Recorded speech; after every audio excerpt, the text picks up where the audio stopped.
কিছু আছেন লোকাল দেশীয় এনজিও, কিন্তু তারা আসলো কিভাবে? খেদমতের নামে। এনজিও মানে কি? নন গভর্নমেন্ট অর্গানাইজেশন, অলাভজনক সংস্থা। প্রথমে এসছে তারা 1974-এ, বাংলাদেশ হবার পরে যে দুর্ভিক্ষ ছিল তখন এসছে। তারপরে এসছে 1988, 88-তে লং টাইম আমাদের দেশে বন্যা ছিল, আমরা অনেকে এটা সাক্ষী, আমি অবশ্য মায়ের কোলে ছিলাম। এরপরে বিভিন্ন সময় দুর্যোগে তারা বিভিন্ন সময় খেদমতের নামে আসছে। ঠিক 200 বছর আগে ব্যবসা বেনিয়ান ইস্ট ইন্ডিয়ান নামে তারা এই ভারতবর্ষে এসেছিল। এখন নামে বেনামে তারা খেদমত করছে, হসপিটাল করছে, কিন্তু হসপিটালে রুগীর কাছ থেকে যে তারা দস্তখত নেয়, সিগনেচার নিচ্ছে, ওই সিগনেচারের পিছে তারা অপকৌশল করে তাদের খ্রিস্টান বানানোর ফর্ম ফিল আপ করে নিচ্ছে। আমি 2014 সালে জামালপুরের মাদারগঞ্জ, জামালপুরের কেউ আছেন? মাদারগঞ্জ থানার 90চর গ্রামে গিয়েছি। সেখানে কোনো কারেন্ট নাই, বিদ্যুৎ নাই, রাস্তা নাই। তো আমাকে এক ভাই বলল, ভাই আপনি কি ওই আমির, তাবলিগের আমির? আমি বললাম, না ভাই, আমি তো আসছি মুসলমানদের অবস্থা দেখতে। তা আমাকে বললে, এই ভিতরে একটা গ্রাম আছে 90চর নাম, এখানে তো সব মানুষ খ্রিস্টান হয়ে গেছে। আমি বললাম, বলেন কি? এই 90চরে আমি গেলাম, জুমার নামাজ পড়লাম, অল্প মুসল্লি, ইমামের সাথে কথা বলি, বলে না, ভয়ও পায়। কথা বলে জানতে পারলাম এই এলাকায় 1600 ফ্যামিলি খ্রিস্টান হয়ে গেছে। আই উইটনেস, আমার নিজের চোখের দেখা। কত ফ্যামিলি? এদের টেন্ডারটা নিয়েছে কে? একজন গ্রাম্য ডাক্তার, তার নাম হলো ডাক্তার আব্দুল খালেক, এখনো বেঁচে আছে। আমি একদিন আপনাদের সামনে হাজির করবো ইনশাআল্লাহ।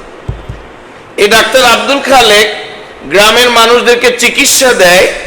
চিকিৎসার নামে তাকে হাত বুলিয়ে বলে, তোমার পয়সা লাগবে না, তোমার পয়সাটা ঢাকার একটা সংস্থার লোকেরা দিয়ে দেয়। তো আস্তে আস্তে মানুষের সাথে মোহাব্বত হয়, হওয়ার পরে সে যখন আসে বলে, তোমার পয়সা তো ওই সংস্থাওয়ালারা দিয়ে গেছে, তুমি একটু সিগনেচার করে যাও। গ্রামের সাধারণ মানুষ একটা, কেউ আঙ্গুটা ছাপ, কেউ কিছু লিখে দিয়ে গেছে। এইভাবে যখন আস্তে আস্তে ফর্দ বড় হতে থাকলো, তো অস্ট্রেলিয়া থেকে একটা গ্রুপ ভিজিটে আসছে, এসে সেখানে একটা গির্জা করলো টিনের চালা দিয়া। এখন এরা জুমার নামাজে মসজিদে আসে, রবিবারে গির্জায় যায়, আমার নিজের চোখে দেখা। ونؤمن به ونتوكل عليه ونشهد أن لا إله إلا الله وحده لا شريك له ونشهد أن سيدنا مولانا محمدا عبده ورسوله أما بعد فأعوذ بالله من الشيطان الرجيم بسم الله الرحمن الرحيم اتبعوا من لا يسألكم أجرا وهم مهتدون صدق الله العظيم. قال رسول الله صلى الله تعالى عليه وسلم خير الناس من ينفع الناس أو كما قال رسول الله صلى الله تعالى عليه وسلم. আমরা দুরূদ শরীফ পড়ি, আল্লাহুম্মা সাল্লি আলা মুহাম্মাদিন ওয়া আলা আলি মুহাম্মাদ কামা সাল্লাইতা আলা ইব্রাহিম ওয়া আলা আলি ইব্রাহিম ইন্নাকা হামিদুম মাজিদ। আল্লাহুম্মা বারিক আলা মুহাম্মাদিন ওয়া আলা আলি মুহাম্মাদ কামা বারাকতা আলা ইব্রাহিম ওয়া আলা আলি ইব্রাহিম ইন্নাকা হামিদুম মাজিদ। আলহামদুলিল্লাহ, আল্লাহ তাআলার দরবারে শুকরিয়া আদায় করছি। আল্লাহ সুবহানাহু ওয়া তাআলা আমাদের উত্তর 11 নম্বর সেক্টরের বাসিন্দাদেরকে সর্ব অবস্থায় ইসলাম এবং মুসলমানের কল্যাণে, দ্বীন এবং দ্বীনের মেহনতের কল্যাণে বহুমুখী বাস্তবমুখী আমল জারি রাখার জন্য এই মসজিদটাকে আল্লাহ কবুল করেছেন। আমরা সবাই শুকরিয়া আদায় করি বলে আলহামদুলিল্লাহ। আল্লাহ জাল্লা জালালুর চিরন্তন একটি নিয়ম হলো আল্লাহ তাবারক ওয়া তাআলার কাছে যারা সাহায্য চায় আল্লাহ তাআলা তাদেরকে সাহায্য করেন। আল্লাহ তাবারক ওয়া তাআলার দিকে যে ঝুঁকে যায়, আল্লাহর দিকে যে এক কদম আসে, আল্লাহর রহমত তার দিকে 2 কদম যায়।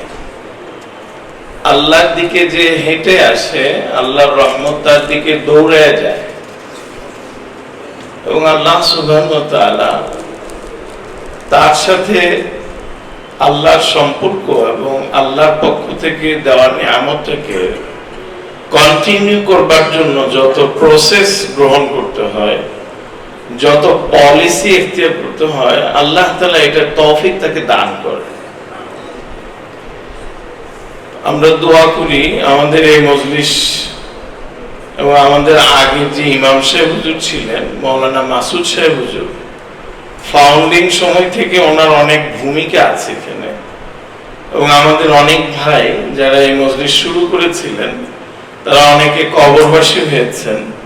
আমরা দোয়া করব আজকে আল্লাহ যেন এই মজলিসের সমস্ত নেকি তাদেরকেও দান করেন। একদিন আমরাও চলে যাব, কিন্তু এই আমল জারি থাকলে আল্লাহ সুবহানাহু ওয়া তাআলা আমাদের কবরে এই আমলের সওয়াব দান করবেন। সঙ্গত কারণে আমি আমাদের মুরব্বী ইয়াংস্টার, আমি ওনাকে ফোনের নাম্বার সেভ করছি, এভারগ্রিন ইকবাল ভাই। তো ওনার সাথে কথা হচ্ছিল, গত 2 বছর আগে আমরা একবার ওয়েস্ট আফ্রিকাতে গিয়েছিলাম তাবলিগের কাজে, আইভরি কোস্ট। এখানে ক্যাপিটাল সিটি পরের সবচেয়ে বড় সিটি হলো আবিজান। তো আমরা সেখানে কিছুদিন স্টে করে দেখলাম এখানে মুসলমানদের এত ঐতিহ্য, সবকিছুর ছাপ আছে, কিন্তু মুসলমান নাই। সেখানে 95% মুসলমানের বিচরণ ছিল, কিন্তু এখন অনলি 42% মুসলমান সেখানে আছে।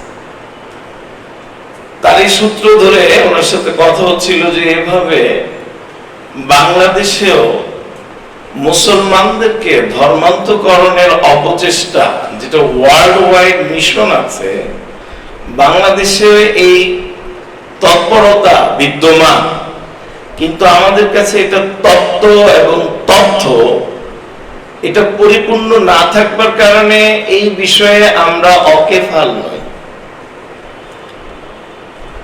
আমরা আইভরি কোস্ট থেকে গিয়েছিলাম টোগো, বেনিন, লোফে, সেখান থেকে আমরা গিয়েছি মালি, তারপরে আমরা গিয়েছি সিয়েরা, এগুলো সব আফ্রিকান কান্ট্রি।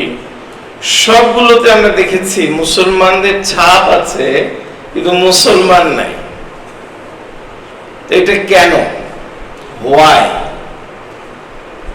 আল্লাহ তাবারক ওয়া তাআলা এই দুনিয়াকে যে ওজুদ দিয়েছেন, পৃথিবীর অস্তিত্ব যেদিন প্রথমে আল্লাহ তাআলা দিয়েছেন, আল্লাহ তাবারক ওয়া তাআলা এই ইতিহাস কোরআনুল কারীমে যেভাবে ব্যাখ্যা করেছেন, তার মধ্যে আল্লাহর সৃষ্টির শুরু, খালাকা সাবআ সামাওয়াতিন তিবাকা, আমি 7 আসমানকে স্তর স্তর করে বানালাম, আর দিন জমিনকেও আমি স্তর স্তর করে বানালাম।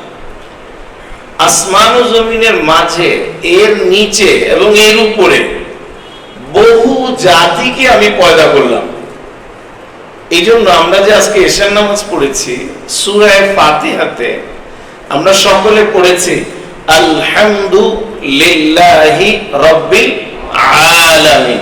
এই কথাটা এখানে আছে যে আমরা সমস্ত প্রশংসা করছি আল্লাহ।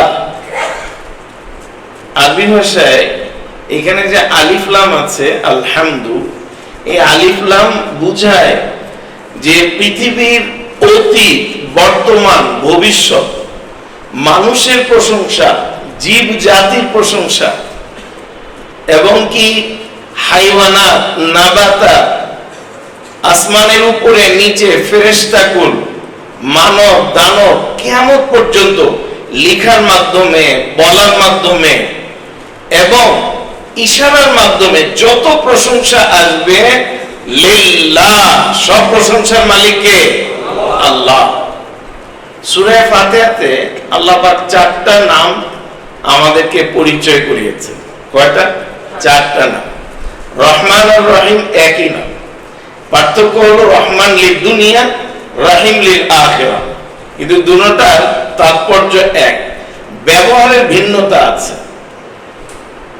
আল্লাহ প্রথম পরিচয় করেছেন যে লিল্লাহ, তার মানে তোমার জীবনের যত প্রাপ্তি আছে, মানুষ যে তোমাকে ভালো বলে, মানুষ যে তোমাকে জ্ঞানী বলে, মানুষ যে তোমাকে ভালো মুসল্লি বলে, বাসায় ভালো হাজবেন্ড বলে, সন্তানরা ভালো বাবা বলে, বন্ধুরা ভালো ভালো ফ্রেন্ডশিপ বলে, এগুলো তোমার না, লিল্লাহ। এগুলো দিয়েছেন কে? আল্লাহ। এগুলো তোমার কাছে আমানত, তোমার সার্টিফিকেট তোমার কাছে আমানত, লিল্লাহ, এটা আল্লাহ দিয়েছেন। তোমার বাড়ির মালিকানা এটা তুমি না, এটা তোমাকে আমানত দিয়েছে। এটা প্রথমে আল্লাহ বলে আমাদেরকে পরিচয় করিয়ে যে তোমার একজন আল্লাহ আছে।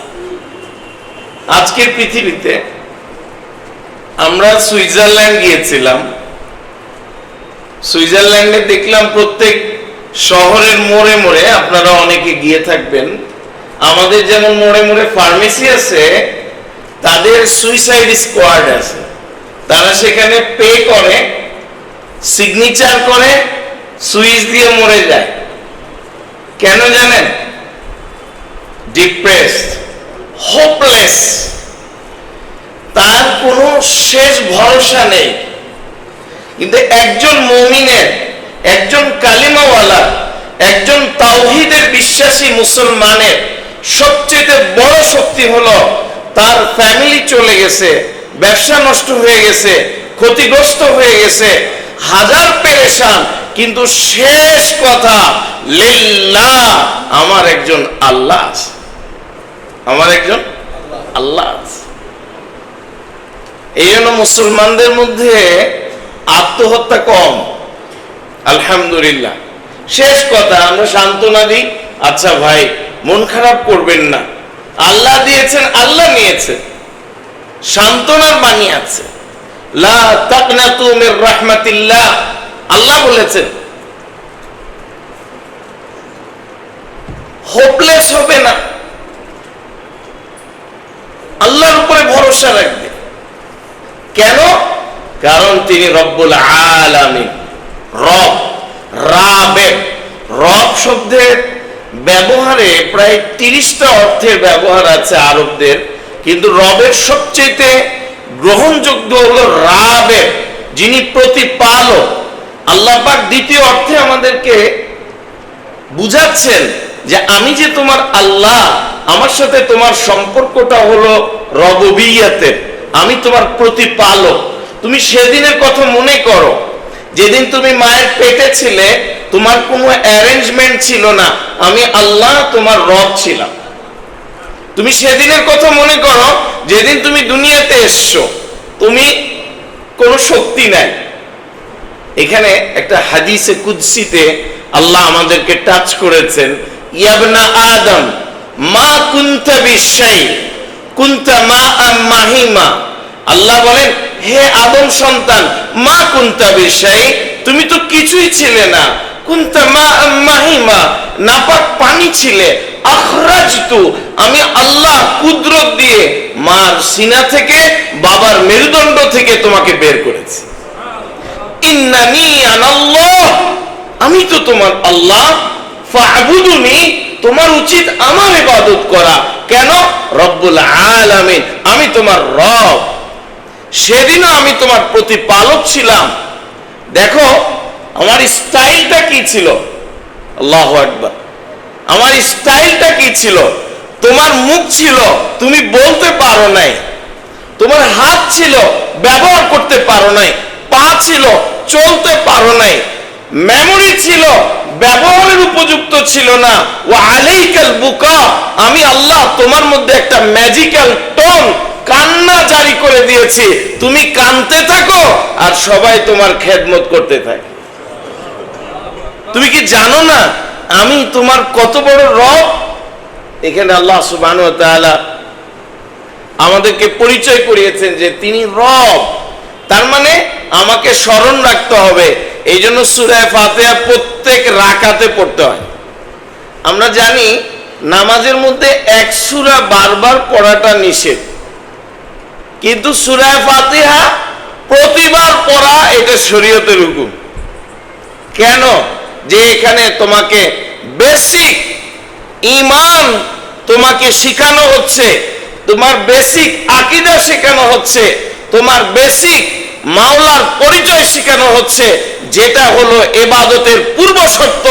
যদি তোমার এই ঈমান আর আকীদা বিশুদ্ধ হয়ে যায়, তবে পাঁচ ওয়াক্ত নামাজে আল্লাহ তোমার বন্ধু হয়ে যাবে। তোমার আকীদা যদি ভুল থাকে, তোমার নামাজ, অ্যাকাউন্ট নাম্বার ভুল হলে কি ব্যালেন্স সেন্ড করলে যাবে? তো ঈমান আকীদা তো অ্যাকাউন্টশিপ। তো রবের পরিচয় দিয়েছে। দ্বিতীয় দিয়েছেন রহমান রহিম, এরপরে হলো মালিক। আল্লাহ পরিচয় করিয়েছেন যে আমি তোমার রব হিসেবে আছি, কিন্তু আমার রহমত ছাড়া তোমার চলার কায়দা নেই। আমার রহমত সর্বদাই তোমার সঙ্গে। তুমি একটু চিন্তা করো, তোমার অক্সিজেনটা কে দিচ্ছে? এটা আমার রহমত। তুমি একটু চিন্তা করো, রাত্রে যে ঘুমিয়ে আছো, তোমার নাক দিয়ে কান দিয়ে কেন ক্ষতিকারক কোনো কিছু ঢুকলো না? আমি আল্লাহ তোমার সিকিউরিটি দেই, কারণ আমি রহমান। এরপর আল্লাহ বলছেন মালিক ইয়াউমিদ্দিন, যে আমি তোমাদের মালিক। তোমাদের যা কিছু অর্জিত আছে এটার মালিকানা তোমার না, এটা তোমার কাছে আমানত। আমি আল্লাহ যখন চাইবো আমার কাছে ফেরত দিতে হবে। আমানত কাকে বলে?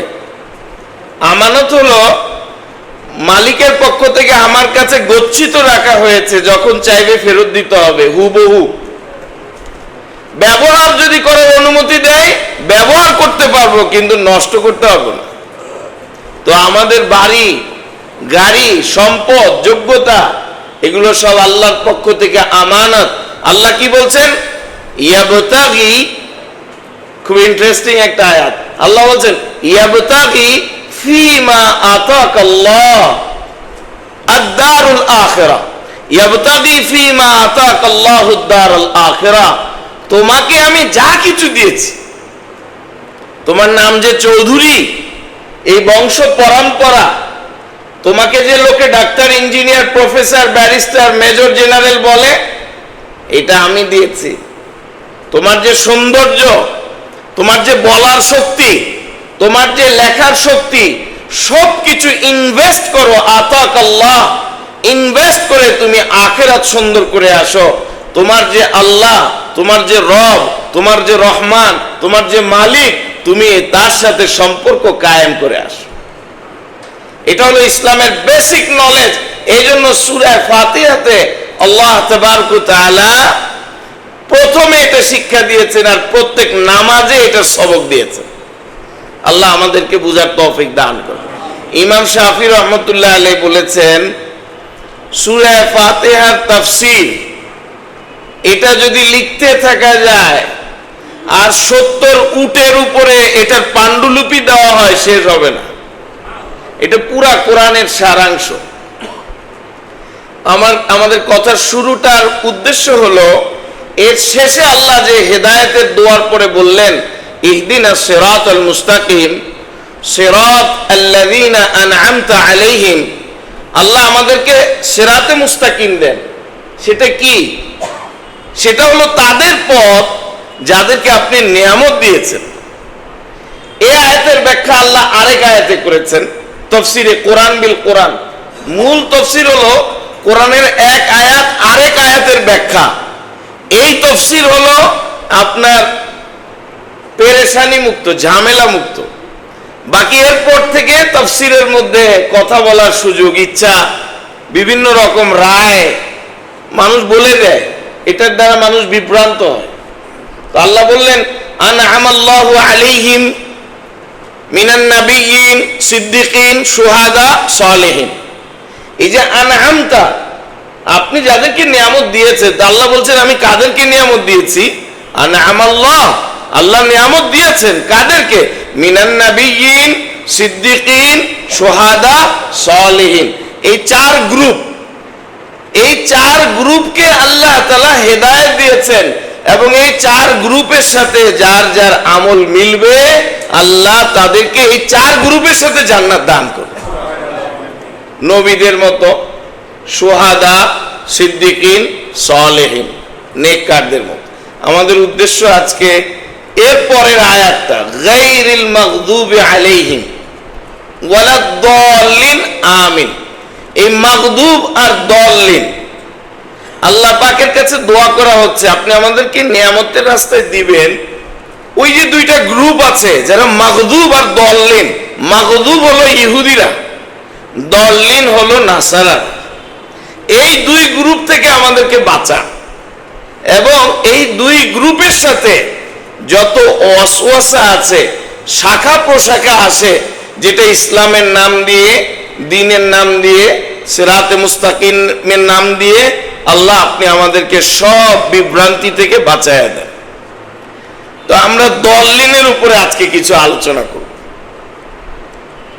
এই খ্রিস্টানিটি, এদের মধ্যে বিভিন্ন ক্রাইটেরিয়া আছে। বাংলাদেশে বেশিরভাগ হলো ব্যাপটিস্ট। একটু যদি আমরা পিছনের ইতিহাসে যাই, আমাদের এই অঞ্চল সর্বপ্রথমে এই অঞ্চলে 1517 সালে খ্রিস্টানদের আগমন ঘটে। 1600 খ্রিস্টাব্দের দিকে মুসলমানদের বাদশাহ জাহাঙ্গীরের কাছ থেকে একজন পাদ্রী কিছু জমি নিয়েছিলেন ভারতবর্ষে। খুবই লক্ষ্য করেন, আজকের পৃথিবীতে আরব বিশ্বের উপরে ইসরায়েল নামক একটা রাষ্ট্র চাপিয়ে দিয়ে পুরো আরব বিশ্বকে তারা পেরেশান করে রেখেছে। এবং যে মূল বিষয় নিয়ে দ্বন্দ্ব, খ্রিস্টান আর ইসলাম এর সমন্বয় ভার্সেস রাসূলুল্লাহ সাল্লাল্লাহু আলাইহি ওয়াসাল্লামকে নিয়ে, আমরা জানি আল্লাহ তাআলা লক্ষ লক্ষ নবী রাসূল পাঠিয়েছেন, প্রত্যেকেই সমসাময়িক যুগের জন্য ছিলেন, কেউ ফ্যামিলির জন্য ছিলেন। এমন নবী এসছে যে তিনি 3 প্রজন্মের জন্য নবী, যেমন নূহ আলাইহিস সালাম। নূহ আলাইহিস সালাম 950 বছর দাওয়াত দিয়েছেন, 1000 বছর প্রায় হায়াত পেয়েছেন, কিন্তু 950 বছর ওনার উম্মতের হায়াত ছিল না। উনি সন্তান, বাবা, দাদা, 3 জেনারেশনের নবী ছিলেন। তিনি কি বলছেন? আল্লাহ দাউতু কওমি লাইলাও ওয়া নাহারা, আল্লাহ আমি আমার জাতিকে রাতে দিনে দাওয়াত দিয়েছি, কিন্তু এরা আমার দাওয়াত প্রত্যাখ্যান করে। তারা চেহারার উপরে কাপড় দিয়ে রাখে, কানে আঙ্গুল দিয়ে রাখে, আমার কথা শুনতে চায় না। 3 প্রজন্মের পরে তিনি বিরক্ত হয়ে দোয়া করেছেন, আপনি এদেরকে দেখেন। আল্লাহ তাআলা পুরা দুনিয়াকে পানি দিয়ে ভরে দিয়েছেন, নিচ থেকে পানি, উপর থেকে পানি। পানি তো আলো যা আছে সাগরের পানি। তাফসিরের এই যে মুহররম মাসের তাফসির, এটা মুহররম মাসের 10 তারিখে আল্লাহ যত অলৌকিক ঘটনা ঘটিয়েছেন তার মধ্যে এটা একটা। নূহ আলাইহিস সালামের কিস্তি যদি পাহাড়ে 10 মুহররম গিয়ে সেখানে অবস্থান করে। শুরু হয় কবে? 10 তারিখ রজব মাসের। কয় তারিখ? রজব মাসের 10 তারিখে স্টার্ট হয়, মুহররমের 10 তারিখে শেষ হয়। এই 6 মাস, কয় মাস? এই 6 মাস এই কিস্তি চলে। আল্লাহ সবাইকে ধ্বংস করে দিয়েছেন। এই 80, 82 বা বিভিন্ন যে রওয়ায়াত আছে, এই কয়েকজনই দুনিয়াতে বেঁচে আছেন, আর সব আল্লাহ ধ্বংস করে দিয়েছে। এরপরে আল্লাহ কি বলছেন? আমি এমন এক নবী পাঠাবো যিনি বদদুয়া করবেন না। সুবহানাল্লাহ। সব নবীদেরকে আল্লাহ একটা পাওয়ার দিয়েছিলেন, দোয়া, শেষ সম্বল। সব নবীরা এটা ব্যবহার করেছেন। আমাদের নবী এই দোয়াটা রিজার্ভ রেখেছেন, কিয়ামতের দিনে আল্লাহ পাকের কাছে উম্মতের জন্য এই দোয়া দিয়ে সুপারিশ করবেন। এবং আল্লাহর নবী এই উম্মতের 3 তবকা, যারা ইসলামের রাস্তায় ফার্স্ট ক্লাস, যারা সেকেন্ড ক্লাস, যারা থার্ড ক্লাস, জালেম, 3 স্টেপকে আল্লাহর নবী দোয়া করে মাফ করিয়ে নেবেন। বেসিক ঠিক থাকতে হবে, ঈমান, আকীদা। নামাজ নষ্ট করেছি কিন্তু আল্লাহকে বিশ্বাস, শিরক করি নাই।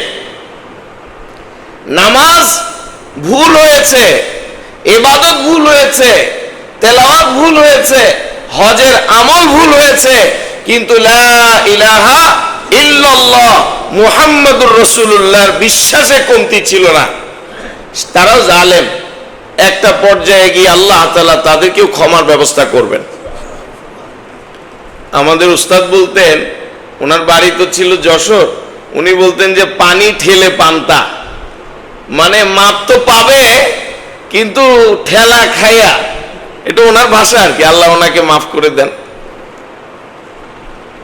আল্লাহ তাবারক ওয়া তাআলা এই ইসলামে নবীদেরকে যে সাময়িক সময়ের জন্য পাঠিয়েছেন, একমাত্র নবী আমাদের নবী, ইমামুল আম্বিয়া, সাইয়্যিদুল মুরসালিন, তাজেদার মদিনা, তাহা বাশীরান ওয়া নাযীরা, সিরাজাম মুনীরা, দাঈয়ান ইলাল্লাহ, মুজাম্মিল, মুদ্দাসসির, ইয়াসিন, মুহাম্মদ বিন আব্দুল্লাহ বিন আব্দুল মুত্তালিব বিন হাশিম বিন আব্দ মানাফ বিন কুসাই বিন কিলাব বিন লুবাই বিন মুররা বিন গালিব বিন ফাহর বিন মালিক বিন আদনান বিন খুজাইমা বিন মুদরিকা বিন ইলিয়াস বিন আসিফ বিন তাওয়াসিফ বিন দুল হালিফা বিন দুল ইন্তিকাম বিন মুদার বিন নাজার বিন কিনানা বিন ফাউস বিন আদনান বিন আসিফ বিন তাওয়াসিফ বিন ইসমাইল বিন ইব্রাহিম বিন আজর বিন নাজার বিন কিনানা বিন ইদ্রিস বিন মাসিক।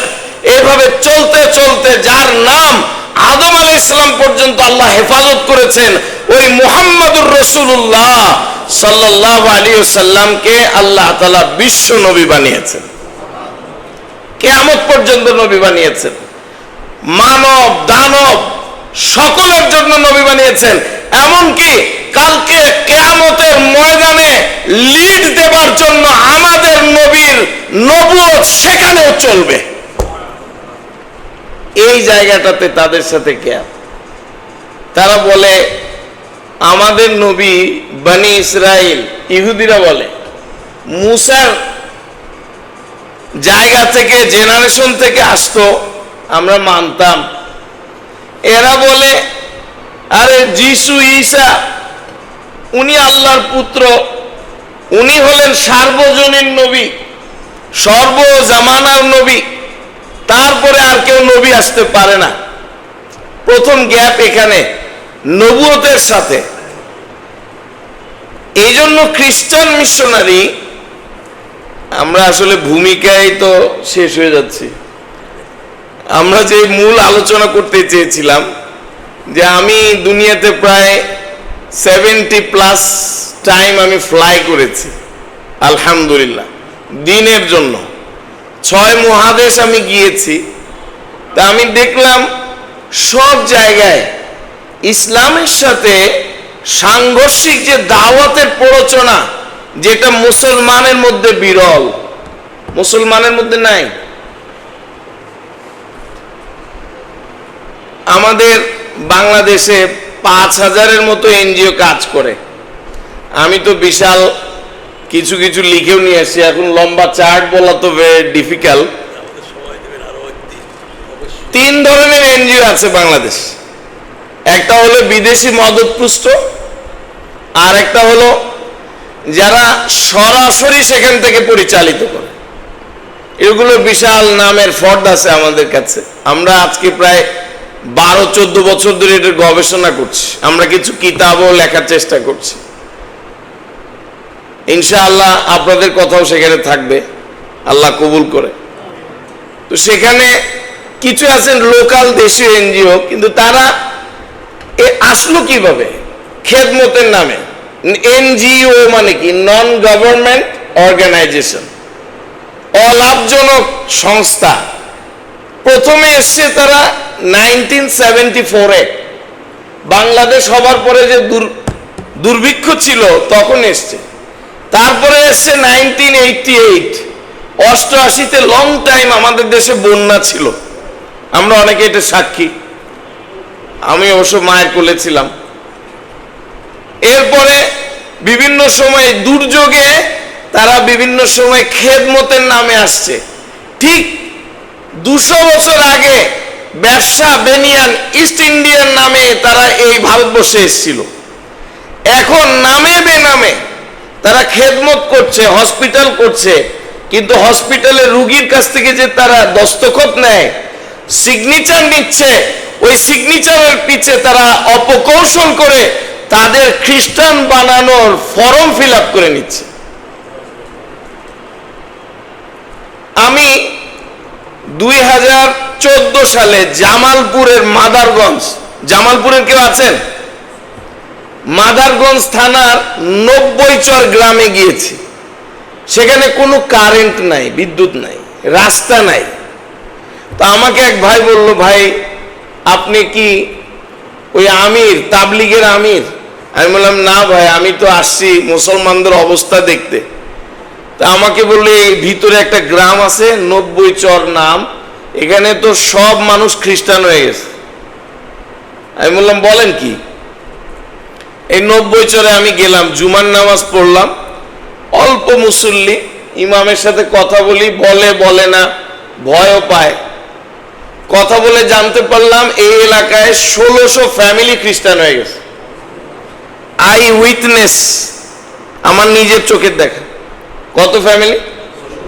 এটা টেন্ডারটা নিয়েছে কে? একজন গ্রাম্য ডাক্তার, তার নাম হলো ডাক্তার আব্দুল খালেক, এখনো বেঁচে আছে। আমি একদিন আপনাদের সামনে হাজির করবো ইনশাআল্লাহ। এই ডাক্তার আব্দুল খালেক গ্রামের মানুষদেরকে চিকিৎসা দেয়।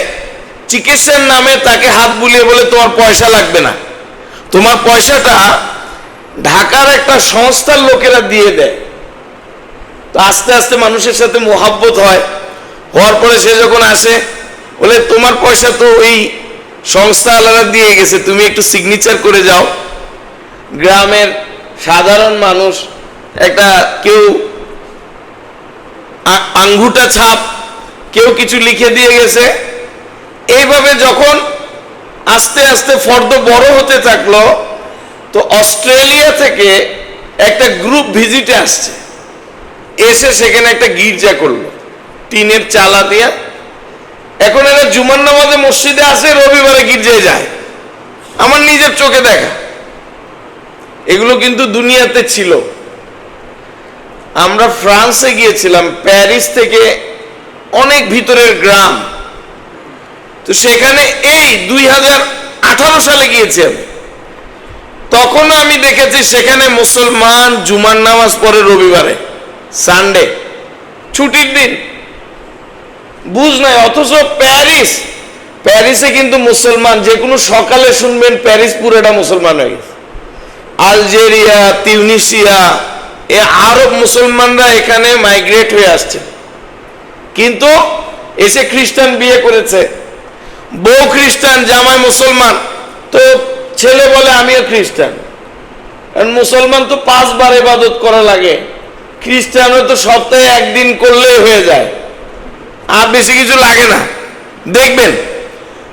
দেখবেন যে গরু ছাগল নিয়ে এক জায়গায় গিয়া হু আল্লাহ জান্নাতের টিকিট দিয়ে দিচ্ছে, আর বলে নামাজ পড়তে হবে না, আছে না এরকম?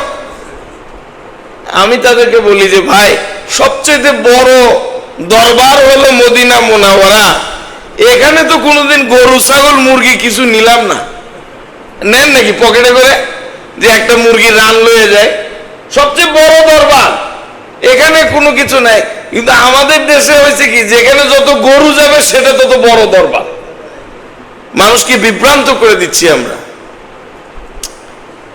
তো আমি সেখানে দেখলাম তারা মুসলমান, কিন্তু ইসলাম তাদের মধ্যে নাই। ইসলাম সম্পর্কে যে বেসিক নলেজ, ওইটাও চলে গেছে। আমরা তাদেরকে বুঝিয়েছি। 2 মাস আমি ওই এলাকায় ছিলাম, আলহামদুলিল্লাহ আমাদের হাতে প্রায় 40 জনের মতো তারা মুসলমান হয়েছে। এবং সেখান থেকে আমরা ইতালি গিয়েছিলাম। আমার কথাগুলো একটু ক্রস হচ্ছে, আমি কম্বাইন করে বোঝানোর চেষ্টা করছি যে যেটা বিদেশে চলতো এটা এখন বাংলাদেশে কিভাবে চলছে। ফ্রান্স থেকে আমরা ইতালি গিয়েছিলাম। ইতালিতে একটা এলাকা হলো সিসিলিয়া। সিসিলিয়া হলো দ্বীপ। তো সেখানে আমরা জানি অগ্নিগিরি আছে, পাহাড় থেকে আগুনের লাভা বের হয়, মানুষ কেবল কার দিয়ে দেখতে যায়। তো ওই এলাকায় আমরা গিয়েছি, প্রায় 1600 ফিট উপরে পাহাড়ে। সেখানে গিয়ে দেখলাম আমাদের বাংলাদেশে নোয়াখালীর এক মাওলানা সে মসজিদ বানাইছে। নোয়াখালীরা কিন্তু ভেরি পাওয়ারফুল। আমি যেখানে গেছি আমি দেখেছি তারা সেখানে অল্প দিনে আবাদ করে ফেলেছে, এবং যারে পাইছে তার পকেটে লয়ে গেছে। তো যে ইমাম সাহেব, আমি মনে মনে আমাদের মানসুর ভাইকে বললাম, ইয়ে কাগু এতে মনে হয় আন্নেগো দেশি হইব, নাইলে ইয়েনো আইছে সাবাস আইছে কেমনে। তো আমি সালাম দিয়ে বললাম, ভাই সাহেব বালা আসেননি? তাতে তাকে আসি তো বালা, আন্নে বালা আসেননি। তার মানে সে made in Japan, Japan from South Asia. তো আমি বললাম, ভাই তুমি কেমনে আসছো? যাই হোক লম্বা হিস্ট্রি। আমার বলার যেটা উদ্দেশ্য, সে আমাদেরকে বলল যে ভাই আমাদের এখানে থাকেন, আমি তো কিছু মুসলমান বানাইছি, এদেরকে আমি কোরআন কিতাব শিখাই। একটা জমিদার আছে এই এলাকায়, সে যদি ইসলামে আসে তাহলে পুরো এলাকা মুসলমান হয়ে যাবে। তা আমি তো লোভে পড়ে গেলাম, এই ব্যবসা চলো যায়। পরের দিন আমরা তার কাছে গেলাম, তার সাথে খাতির করলাম, কিছুই বললাম না ইসলামের। ওই লোকটা গেল খেপে আমার উপর, নোয়াখালীর মাওলানা। হেই, আপনারা এত কষ্ট করে আনলাম, রাখলাম, খাওয়াইলাম, দেখা করাইলাম, কিছুই বললেন না। আমি বললাম, ভাই আমি তো 90% কাজ করে আসছি। বলে মানে কি করছেন? আমি যে দেখলেন না, আমি যে তার সাথে গলা লাগালাম, তার সাথে মোহাব্বত করলাম, তার বাচ্চার খোঁজ নিলাম। সে কি বলেছে, কালকে আমাকে দেখতে আসবে। তার মানে 90% কাজ হয়ে গেছে। সে কয় মাথা শুনকে কয় বুঝি না। তো পরের দিন দুপুরবেলা ভদ্রলোক আসছে। আসার পরে আমরা তার সাথে কথা বললাম, তার মা বাবার জন্য আমরা দোয়া করলাম। বলতে বলতে সে কান্না শুরু করে আমাদেরকে বলে, আমি মুসলমান হব। সে মুসলমান হয়ে গেল। 3 দিন আমাদের সাথে থাকলো। নামাজ কেমনে পড়তে হবে এগুলো শিখালাম আমরা। ইমানের কিছু ব্যবহারিক এবং কিছু বিশ্বাসগত কথা আলোচনা করলাম। মজার ব্যাপার হলো, আমি দুষ্টমির ছলে তাকে বলছি যে ভাই, ও তার নাম আবার দিয়েছি 7-8টা, সে রাখছে আব্দুর রাজ্জাক। সে বলে যে আমি তো খাওয়াইতে পছন্দ করি, খেতেও পছন্দ করি, তাহলে আমি আব্দুর রাজ্জাক। রাজ্জাক তো আল্লাহ, তো সে নাম পছন্দ করেছে আব্দুর রাজ্জাক। তো আমি এমনি দুষ্টমির ছলে বললাম, তোমার তো অনেক জমি, কিছু জমি দাও, আমরা সেখানে মসজিদ বানাই, কোরআনের মাদ্রাসা বানাই। কিছু বলে নাই, চলে গেছে। পরের দিন ফজরে আসছে, গাড়ি নিয়ে আসছে, আইসা আমাকে গাড়িতে উঠাইয়া লম্বা সময় ঘুরাইছে। ঘুরাইয়া এনে এক জায়গায় থামছে, পুরানো একটা গির্জা। তা আমাকে বলতেছে, তোমাকে যতটুকু জায়গা ঘুরালাম এটা হলো 3.5 কিলোমিটার, আমি এই পুরা জমিটা মসজিদ মাদ্রাসায় দিয়ে দিলাম। আল্লাহু আকবার। দেখেন, ওই যে পুরনো গির্জাটা আমরা পরে রোমে, মিলানো, ভেনিস আর বড় বড় শহরে যারা দাওয়াতের সাথী আছে তাদেরকে ফোন করে আমরা কিছু পয়সা কালেক্ট করেছি, সবাইকে দাওয়াত দিয়ে এনেছি। এক সপ্তাহের মধ্যে ওই গির্জাটা কালার করে ছবি টবি, ও তো ভাঙার অনুমতি নাই, আপনি এমনি ছবি এবং অন্য জিনিসকে মোড়ায় রং করতে পারবেন। জুমার দিনে আমি একটা খুতবা দিয়া সেখানে মসজিদ চালু করে দিছি। এর পরবর্তীতে আমরা 2000 সালে গিয়ে আমার একটা ছাত্র, তাকে ওখানে ইমাম বানায়া মাদ্রাসা চালু করে দিছি। শুকরিয়ার ব্যাপার হলো এই বছর ওই মাদ্রাসা থেকে 4 জন ছেলে কোরআনের হাফেজ হয়েছে। এরা সবাই মুসলিমের সন্তান। তো দুনিয়াতে এটা আছে, খ্রিস্টান মিশনারির দাওয়াত, ইসলামের দাওয়াত, বিভিন্ন নামে উলামারা দাওয়াত দিচ্ছেন, শায়েখরা দাওয়াত দিচ্ছেন, তাবলিগেওয়ালারা মাধ্যমে দাওয়াত দিচ্ছেন, ফিজিক্যালি দাওয়াত দিচ্ছেন।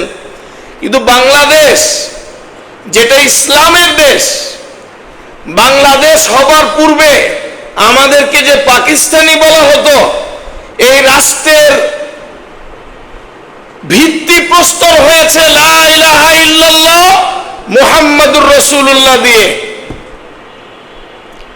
এই রাষ্ট্রে যখন আমরা স্বাধীন হলাম 71-এর পরে 74 পর্যন্ত, আপনি গুগলের ইতিহাসও যদি নেন তাহলে অনলি 34,000 খ্রিস্টান বাংলাদেশে ছিল 1974। কয় হাজার? 36,000। কয় হাজার? 36,000। এই 36,000 খ্রিস্টান, এখন আপনি গুগলে সার্চ করেন, বাংলাদেশে খ্রিস্টান হলো 7 লক্ষ। গির্জা ছিল 3টা, এখন গির্জা হলো 1040টা। বাংলাদেশ মসজিদের দেশ। বাংলাদেশের যে ক্যাপিটাল ঢাকা, ঢাকার পূর্ব নাম হলো মদিনাতুল মাসাজিদ। বলেন, আরবিটা বলেন আমার সাথে, মদিনাতুল মাসাজিদ, মসজিদের শহর। এখনো ঢাকাতে প্রায় 65,000 মসজিদ। আলহামদুলিল্লাহ, পৃথিবীর কোন ক্যাপিটাল দেখাতে পারবেন না যেখানে 65,000 মসজিদ আছে। নামাজ পড়তে হলে 200 কিলোমিটার যাইতে হয়, কিন্তু আল্লাহ তাআলা ঈমান আর ইসলামের বরকতে এই দেশটাকে মুসলমানের দেশ, মসজিদের দেশ, কোরআনের দেশ, আজানের দেশ বানিয়েছে, যেখানে আজানে সূর্য ওঠে, আজানে সূর্য ডুবে। এই দেশে খ্রিস্টান মিশনারির তৎপরতা, এনজিওর নামে, খেদমতের নামে, ওই যে 90 চর, সেখানে 1600 ফ্যামিলিকে একজন ডাক্তার খ্রিস্টান বানিয়েছে। নাউজুবিল্লাহ বলেন। আমি নিজে ওই জায়গায় 6 মাস ছিলাম। পরে আমি তো ছোট মানুষ, পারি না, আমার নামে দিল মামলা।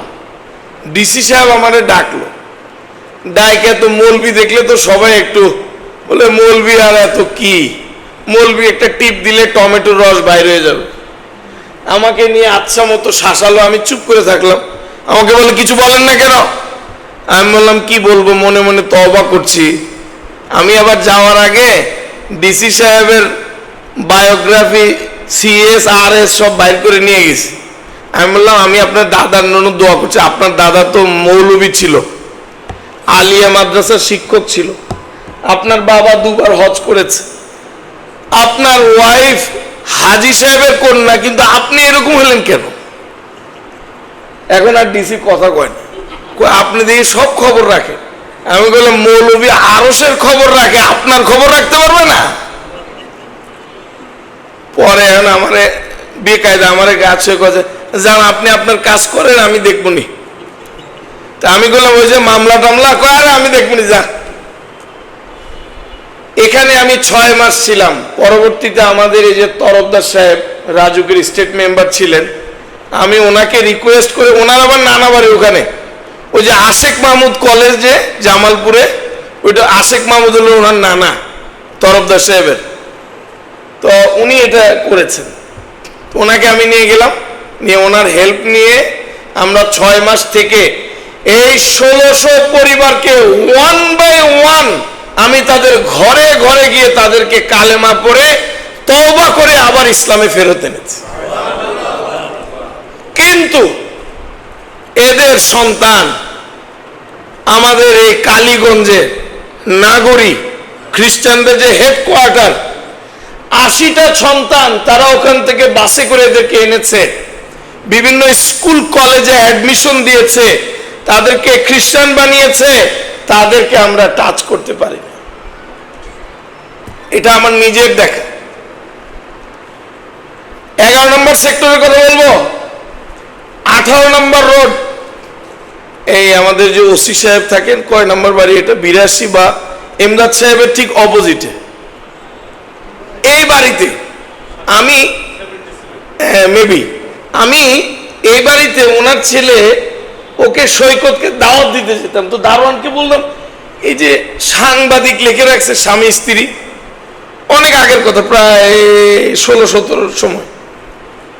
তো দারোয়ান বলে হুজুর এরা কারোর সাথে কথা বলে না, এরা সাংবাদিক। 1 বছর ধরে দেখি, হঠাৎ দেখি নেম প্লেটের নাম পাল্টায়া ফারজানা আছে, কিন্তু পরে লেখা গোমেজ। গোমেজ। তো আমি যখন জিজ্ঞেস করলাম দারোয়ানকে, কিরে নাম এরিয়ে পাল্টে গেছে, তো দারোয়ান বলতেছে হুজুর এরা স্বামী স্ত্রী খ্রিস্টান হয়ে গেছে। 1 বছর পরে দেখি নেম প্লেট নাই। এখন দারোয়ান বলে এরা আমেরিকান পাসপোর্ট পেয়ে দুইজনে আমেরিকা চলে গেছে। এটা আমাদের মহল্লা 11 নম্বরের কথা। দেখেন, এটা বলার উদ্দেশ্য কি? আপনি কি আপনার ডান পাশে দেখেন, বাম পাশে দেখেন? আপনার সন্তানের কি খবর নেন? আমাদের 11 নম্বর সেক্টরের বাড়িওয়ালা, আমি নাম বললে আপনারা সবাই চিনবেন, উনি একজন আলেম, বাড়িওয়ালা একজন আলেম। উনি এসে আমাকে রিকোয়েস্ট করেছে, মাওলানা হারুন আমার বাসায় চলো, আমার ছেলে আল্লাহ বিশ্বাস করে না। 11 নম্বর সেক্টর, বাড়ি নাম্বারও বলতে পারি আমি। কি কয়? আমি যাওয়ার পরে সে কথা বলতে চায় না, সে আমাকে বলে আপনি তো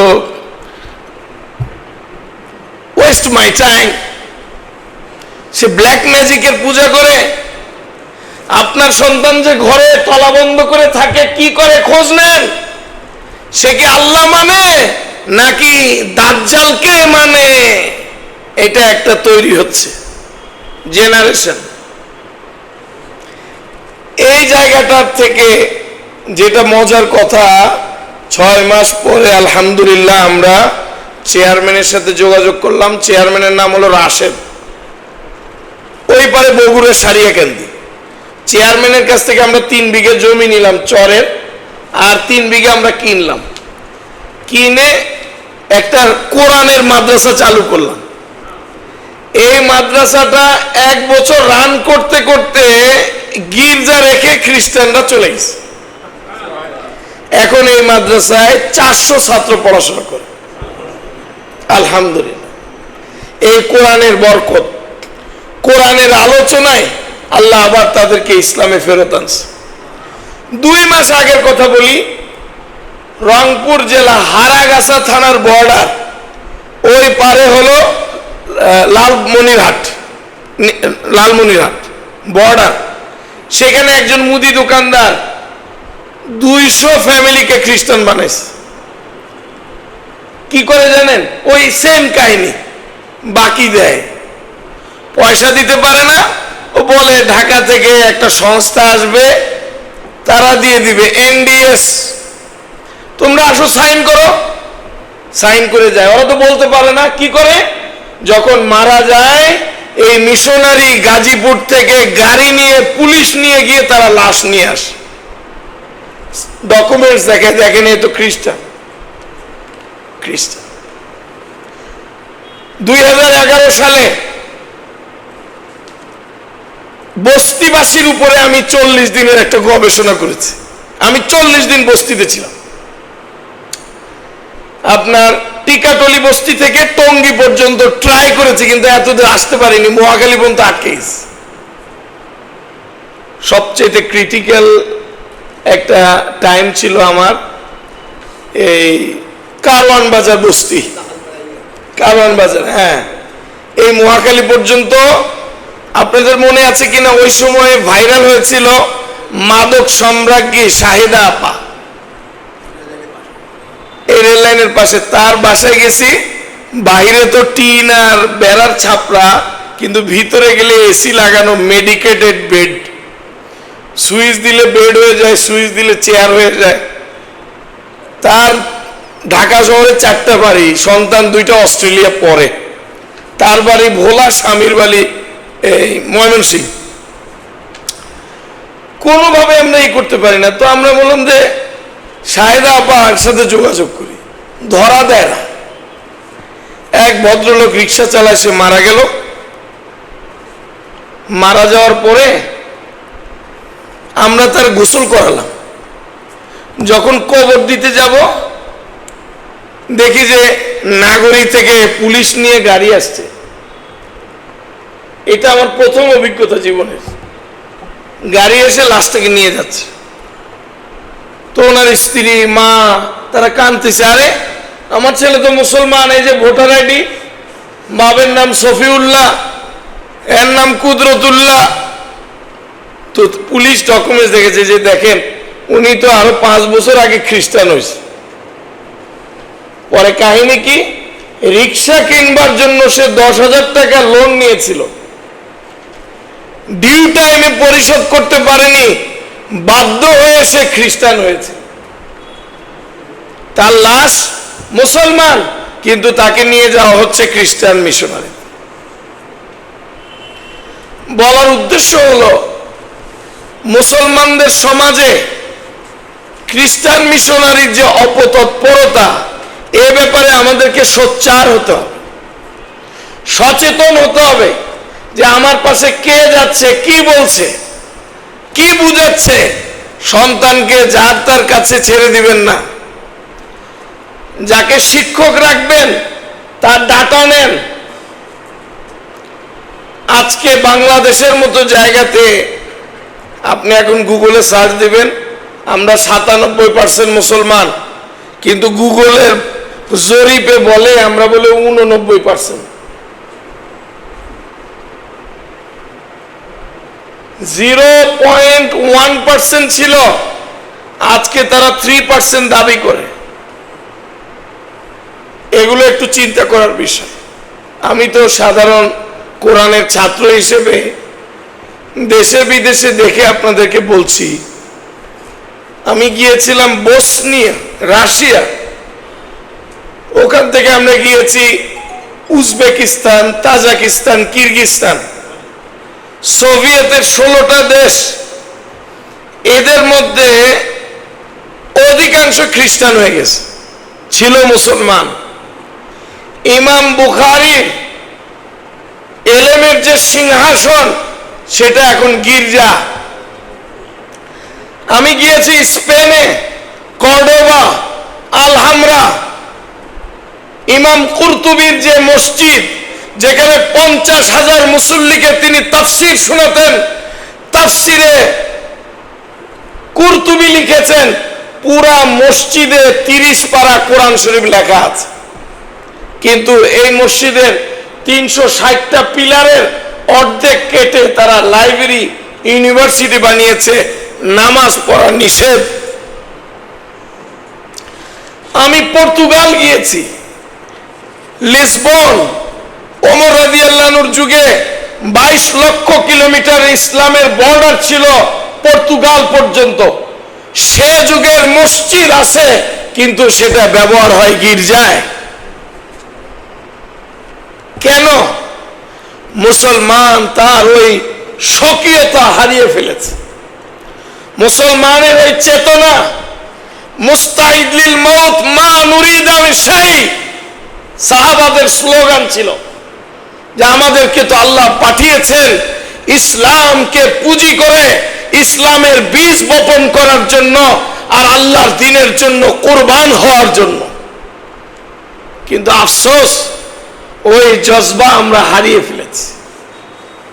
এই জন্য একটু প্লিজ স্টাডি করেন, একটু সময় দেন যে আমি শুধু ইবাদতের মধ্যে সীমাবদ্ধ নই, আমাকে আল্লাহর এই দ্বীনের ইবাদত দুনিয়াতে রেখে যাওয়ার জন্য কিছু দাওয়াতের কাজ করতে হবে। লেখার মাধ্যমে, বলার মাধ্যমে, যে কোনো ওয়েতে কি বলেন, চেষ্টা করা যাবে না ইনশাআল্লাহ? এটাই আমাকে বলেছে 50 মিনিট টাইম আপ। সরি,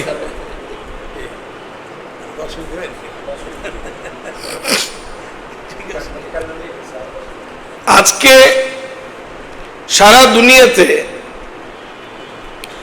মুসলমানদের উন্নতি আছে পয়সা। আরব দেশ দেখেন 55টা মুসলমানের দেশ। কয়টা? 55টা। ইন্দোনেশিয়া থেকে ওই মরক্কো পর্যন্ত 55টা মুসলমানের দেশ আছে। ইউনিটি নেই, বিভ্রান্তি। এখানে আমরা যারা বসেছি এই 50 মিনিটের কথাকে যদি নিরীক্ষণ করতে বসি, আমাদের মধ্যে দেখা যাবে 50 গ্রুপ বাইরে গেছে। মনে রাখবেন, ছোট ছোট বিষয়ের মত পার্থক্য থাকতে পারে, কিন্তু আল্লাহ এক, নবী এক, এখানে কি কি কোনো পার্থক্য আছে? তাহলে আমার নবীর ইসমতে আম্বিয়া হেফাজতের জন্য খ্রিস্টান অপতৎপরতায় মুসলমানের শেষ নবীর বিরুদ্ধে খ্রিস্টানরা কাদিয়ানি নামক আরেকজন নবী বানিয়েছে, নাউজুবিল্লাহ। আপনি যান, ইসলামে আঘাত কিভাবে করেছে দেখেছেন? দ্বীনে ইলাহি, এগুলো পলিসি তাদের। হ্যাঁ, নিজেরা নিজেরা কামড়া কামড়ি করুক। আমাদের সিরিলিয়ানোর কথা যে বললাম, সেখানে আমি দেখেছি যারা কাদিয়ানি হয় তাদেরকে আলাদাভাবে ইউরোপের পাসপোর্ট দেয়। তো বাচ্চারা বুঝে না, তারা বলে আরে কাদিয়ানি কি আর মুসলমান কি, চলো। আশ্চর্য হবেন, গোলাম আহমদ কাদিয়ানি নামে এই দাজ্জাল যে নিজেকে নবী দাবি করেছে, বলেন নাউজুবিল্লাহ। বুখারী শরীফের বিখ্যাত হাদিস, রাসূলুল্লাহ সাল্লাল্লাহু আলাইহি সাল্লাম বলেছেন, সালাসুন কাযাবুন দাজ্জালুন, কিয়ামতের আগে 30টা দাজ্জাল ভণ্ড নবী দুনিয়াতে আসবে। নবী যুগেই ভণ্ড নবী বের হয়েছিল, মুসাইলামাতুল কাজ্জাব। তার নাম কি? মুসাইলামা। মুসাইলামাতুল কাজ্জাবের কাছে আমাদের নবীর পক্ষ থেকে দাওয়াত দিয়ে এক সাহাবীকে পাঠিয়েছিলেন, তার নাম হলো হাবিব রাদিয়াল্লাহু আনহু। মুসাইলামা কি করেছে? হাবিব রাদিয়াল্লাহু আনহুকে পাকড়াও করে বেঁধে তার হাত কেটে দিস, পা কেটে দিস, বলে মুহাম্মদকে নবী মানবে না আমাকে। উনি চিৎকার দিয়ে বলেছেন, আশহাদু আন্না মুহাম্মাদান আবদুহু ওয়া রাসূলুহু। এরপরে জিহ্বা কেটে দিস। জিহ্বা কেটে দিয়ে লাস্ট অপশন দিয়েছে, তুমি যদি ইশারা দিয়েও মানো আমি নবী, তাহলে জানে বেঁচে যাবে। তিনি গলা ঝুঁকায় বলছেন, না, আমার নবী মুহাম্মাদুর রাসূলুল্লাহ। এই হাবিব রাদিয়াল্লাহু আনহুকে জবে করেছে, হায়াতুস সাহাবা কিতাবের মধ্যে আছে, টুকরা টুকরা করেছে। তার মার কাছে বস্তাবন্দি করে লাশ পাঠিয়েছে। তার মা যুবক ছেলের লাশ টুকরো দেখে বিছায়া বলতেছে, আল্লাহু আকবার। মা কেমন ছিল? আরযাতু লাহু লিয়াউমি কাযা লিল্লাহ, আল্লাহর দ্বীনের জন্য তুমি শহীদ হবে, টুকরা টুকরা হবে, এই জন্যই তো আমি তোমাকে বুকের দুধ পান করে বড় করেছিলাম। আজকে ওই গার্ডিয়ানের অভাব, ওই পিতামাতার অভাব যে আমার সন্তানকে আমি দ্বীনের জন্য তৈরি করব। ওমর ইবনে আব্দুল আজিজ, ওনার ছেলে, তিনি প্রেসিডেন্ট, ওনার ছেলে একদিন জোহরের নামাজের সুন্নত পড়ে নাই, ওস্তাদ চিঠি লিখছে। উনি গভর্নর ছিলেন তখন, দৌড়ে আসছে, ওস্তাদজি বলে আপনার ছেলে জোহরের সুন্নত পড়তে পারেনি, তো বাড়ি গিয়ে জিজ্ঞেস করলো বাবা, বলে আমার চুল তো অনেক লম্বা, শুকিয়ে তৈরি হতে দেরি হয়েছে, নিজের হাতে মাথার চুল ফেলে দিছে। কি বলেছে? তোমাকে সারা পৃথিবীর মানুষের দায়িত্ব নিতে হবে, সকলে যেন এক আল্লাহ পাকের গোলাম হতে পারে। একজন পিতার মনের লালন কি যে আমার সন্তান দ্বীনের জন্য তৈরি হবে। আর পেটে থাকতে আমরা এখন ডিপোজিট করি আমার পোলা ডাক্তার হইব।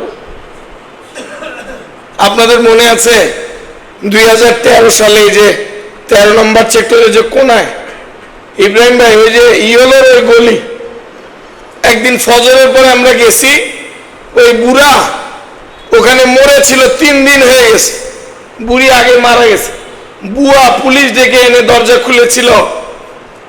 আমি নিজের মোবাইল থেকে ওনার ছেলেকে ফোন করেছি আমেরিকা। ওই ছেলে বলে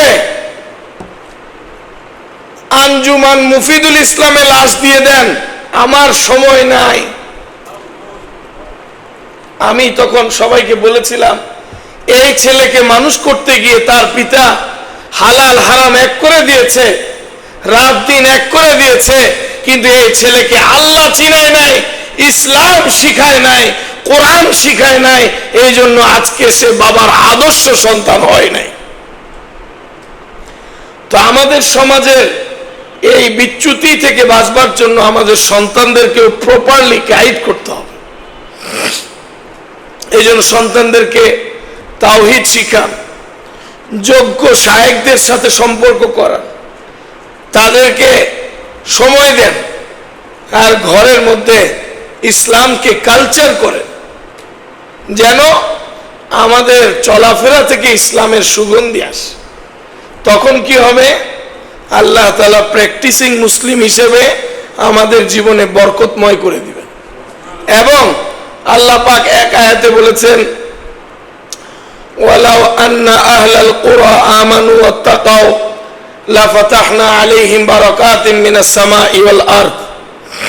যখন তোমরা গ্রাম শহরের লোকেরা তোমরা আপোষে ঈমান ঠিক করে নিবা, আমল ঠিক করে নিবা, লাফাতাহনা আলাইহিম বারাকাত, আল্লাহ বলেন আমি আসমান এবং জমিনের সব বরকত তোমাদের জন্য খুলে দেব।